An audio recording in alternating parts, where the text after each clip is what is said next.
What's going on, guys?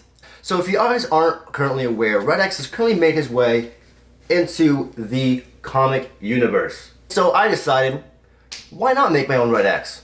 So basically today's video is going to be going over my Red X. So I always loved this character, but I didn't really have any care for him, just considering he wasn't anywhere else besides Teen Titans. And when he was in Teen Titans, I always had a feeling that I always thought it was just like a cop-out of Red Hood, just because they couldn't get the character for that show specifically, so they just made Red X up. But because he's now in a canonical universe, this adds so much more mystery to the character. And because of that, I felt I had so much creativity making this come to life. And that's exactly what I wanted to do. Because in the comics, he has this like Dracula vampire style look with this long collar. It's very cool, it's very mysterious. I, however, wanted to do my own twist. And we're gonna go over that right now. So starting off with the helmet. We're good. Big shout out to my buddy Travis for sending me this. He had two and he just didn't want to use one. So he's like, hey man, I got you.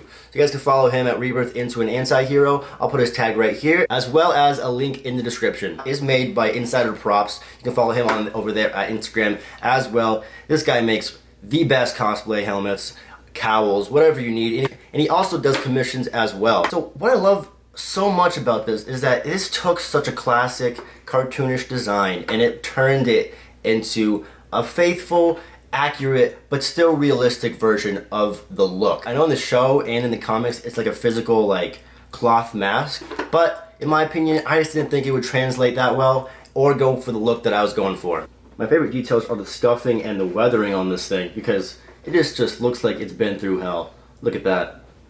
Now the only downside of this is that when I go ahead and make my armor, I do have to weather that as well. And even if it looks really clean, it's not going to look cohesive if the helmet is all scruffed up, but the rest of the armor is just clean. Now, later down the road, I do want to install some LED lenses into the eyes, but I am moving in like 2 weeks, and they just would not get here in time. Also have some breathing holes in the mouth area right here so you don't die. It does still get pretty hot. What are you going to do? The things we sacrifice. Got a little bit of like Crossbones vibes from this thing. And now onto the armor, which I'm excited about. And here she is. Now some of you guys actually might recognize this as my old Nightwing suit based on the Ismahawk Death Battle version from Nightwing vs. Daredevil that Danny Shepard wore. This definitely does have some Ismahawk elements to it, which I did still want to utilize because I'm a huge fan. Now I have made a new chest piece. I did remake the shoulders to something a little more slimmer and just a little more form-fitting. Also added some bicep pieces right here as well as some tricep pieces as well. Have stayed the same. These are actually glued onto the shirt. I added these oblique pieces right here because I think it just kind of changes it up a little bit because I didn't want this to look exactly the same as the old Nightwing suit. Back, also not much to it. Back is pretty much the same. I did color strip everything for the most part, but the shoulders I am the most proud of. Get out of here. Because these shoulders I actually got on the first try, which is a lot for me because honestly I hate making shoulder pieces. Because I made these actually on the first try and that never happens. I don't know what that was.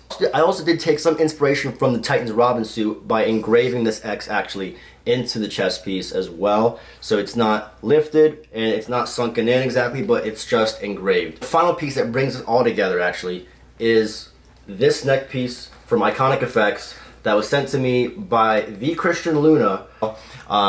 Chris over there had sent me this neck piece, and that was the final touch of bringing the whole suit together, including with the helmet. And now what's also nice about this chest piece that I made, even when I first originally made this for Nightwing, I had made the chest piece removable from the rest of it separately. So if I can want to switch out the chest piece, I easily can switch it out, no problem. In terms of props, I didn't want to go with just a bunch of X's or shurikens. I do want to go with like throwing stars that just have the 4 blades, so it's kind of like an X, but I didn't want to make actual X's. However, I did go ahead and buy the sword that I went. The belt buckle that you would. I don't know what that was. I did go ahead and buy this katana. I thought it'd be cool to just give him a katana because it just looked a little weird. I did 2 versions where I have this on my back. Instead, if I don't have this on my back, I just have a cape that also connects to the front behind the chest piece as well. But I kind of like the no cape look for this new guy at least. And I used an elastic strap here because it didn't come with this, just so when I put it on, it doesn't bounce around everywhere, and it actually keeps it in place fairly well, so it doesn't move around a whole lot. I also went ahead and give it a paint job. All these red parts that you see here were actually gold, and then just repainted the blade as well, which I could probably give another coat of, but so it's pretty simple, pretty basic, nothing much to it, but this was about $8 from a Halloween store. It actually works pretty damn well.